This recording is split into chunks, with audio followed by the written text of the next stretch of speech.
এতগুলো মানুষ এই প্রথম মধ্যে দাঁড়িয়ে থেকে হচ্ছে আমরা যে প্রতিবাদ করতে এসেছি, আমরা চাইবো আর যেন কারো রক্ত না জড়ে। আমরা সেই 1992 সালে যেমন হচ্ছে নবাঙ্গন হত্যা দেখেছি, প্রদেশগুলির মতো 70 বছর বৃদ্ধকে যেমন হত্যা হতে দেখেছি, তেমনি ভাবে হচ্ছে রাঙামাটি এখনো চলছে, পাহাড় এখনো চলছে, দিঘিনা এখনো চলছে। আমরা যৌতুক দিতে পারি না।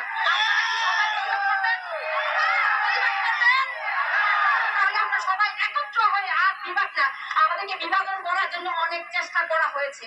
ঠিক গত পরশুদিন আপনারা সবাই দেখেছেন, ফেসবুকে দেখেছেন, হাজার হাজার ছাত্র শান্তিপূর্ণ ভাবে হচ্ছে খাগড়াছড়িতে মিছিল করেছে শান্তি প্রতিষ্ঠার জন্য।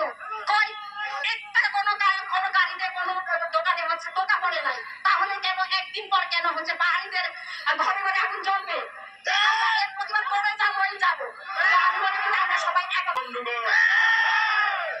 পৃথিবীর ইতিহাস কথা বলে কেউ কাউকে দমিয়ে রাখা যায় না। আমাদের আদিবাসীদের কেউ দমিয়ে রাখতে পারবে না।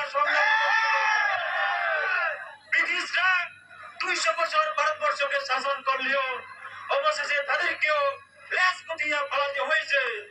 আমি আজকে সমাবেশ থেকে বলতে চাই, পাহাড় থেকে একদিন সেই রাষ্ট্রীয় বাহিনী যারা সন্ত্রাসী কায়দায় যে অপকর্ম পরিচালনা করছে, তাদেরকে একদিন সেভাবে পাহাড় ছাড়তে হবে।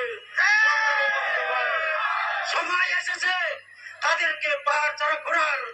এদিন আর বেশি দূরে নয়, যুগ্ম ছাত্র জনতা জেগে উঠেছে আদিবাসী হত্যার প্রতিবাদে। এর পরিণাম কিন্তু ভয়াবহ হবে সংগ্রামী বন্ধুগণ।